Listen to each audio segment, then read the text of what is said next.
அரியலூரில் பிச்சை எடுத்து வேட்புமனு தாக்கல் செய்த வேட்பாளரின் பரபரப்பு பேட்டி.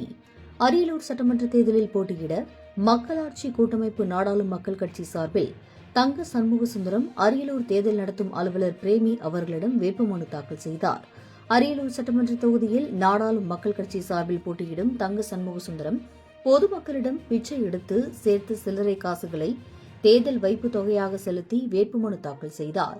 சுயநலத்திற்காக சொத்து சேர்க்க மாட்டேன் என்பதை உணர்த்தவே இவ்வாறு செய்ததாக கூறிய அவர், தன்னிடம் ஒரு சட்டை மற்றும் வேட்டி மட்டுமே இருப்பதாகவும் அது கிழிந்தால் மட்டுமே வேறு உடைக்கு மாறுவேன் என்றும் தெரிவித்தார். அரியலூர் சட்டமன்ற தொகுதியில் 2வது முறையாக விவசாயிகள், சமூக ஆர்வலர்கள் எல்லாம் சேர்ந்து மக்களாட்சி கூட்டமைப்பு சார்பில் அரியலூர் தொகுதியில் நான் போட்டிடுறேன். பேனா முன்னி சின்னத்தில் போட்டிடுறேன். கடந்த ஒரு மாத காலமாகவே நம்ம வலைத்தளங்கள் எல்லாமே அரியலூர் தொகுதி மக்களுடைய வளர்ச்சிக்கு குரல் கொடுக்காவிட்டால் சவுக்கால் அடியுங்கள் என்று சொல்லியும், அதுக்கப்புறம் பார்த்தீங்கன்னா ஒவ்வொரு கடையாக போய் மடிப்பிச்சை ஏந்திரம், அதாவது டெபாசிட் தொகை 10,000 பணம் கட்ட வேண்டியிருக்கு, அதனால நீங்கள் எங்களுக்கு ஒரு ரூபா பிச்சை போடுங்கன்னு சொன்னோம். அந்த பிச்சை போட்ட தொகையை தான் இன்னைக்கு நம்ம பிச்சை எடுத்து தான் இன்னைக்கு ஒரு வேட்பாளராக இன்னைக்கு நான் அரியலூர் கோட்டாட்சியர் அவர்கள்ட்ட இந்த 10,000 டெபாசிட்டை கட்டியிருக்கிறேன்.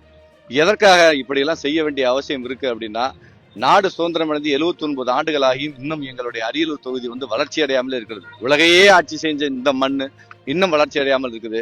ஒரு பிச்சைக்காரன் அடுத்த வேலை உணவுக்கு சேர்த்து வைக்க மாட்டான்.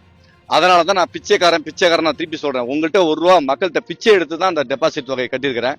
அந்த பிச்சைக்காரன் எந்த நிலையில் இருப்பானோ அதே போல இந்த மக்களுக்காக வேலை செய்வதற்காக, எனது சுயநலத்திற்காக எந்த சொத்தையும் சேர்க்க மாட்டேங்கிறத உறுதி அளிக்கிறதுக்காக தான் இந்த பிச்சை எடுத்து நாங்கள் டெபாசிட் கட்டுறோம்.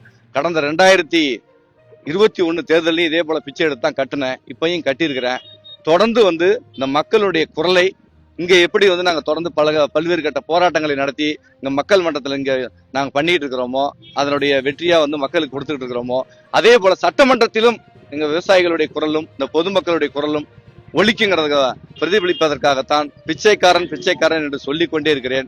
எனக்கு ஒரு சட்டை, ஒரு வேட்டி, ஒரு துண்டு தான். கிழிஞ்சு போனாதான் அடுத்த சட்டைக்கு மாறுவேன். அப்பா வச்சிருக்கிற சொத்து தான் இங்க சொத்து கணக்குல காமிச்சிருக்கே தவிர நான் சம்பாரிச்ச சொத்து எதுவும் இல்ல. எந்த போராட்டங்கிற பேர்ல யாருகிட்டையும் போய் எந்த பிச்சையும் நான் எடுக்கல. மக்கள்கிட்ட இந்த மக்களுடைய கோரிக்கைகளை வெல்வதற்காக பிச்சை எடுத்தாவது என் மக்களுடைய வாழ்வாதாரத்தை காப்பதற்கும் இந்த மக்களுடைய வளர்ச்சிக்கு உதவுவதற்கும் நான் முயற்சி எடுப்பேன் என்பதை இந்த நேரத்திலே உறுதியளித்துகிறேன்.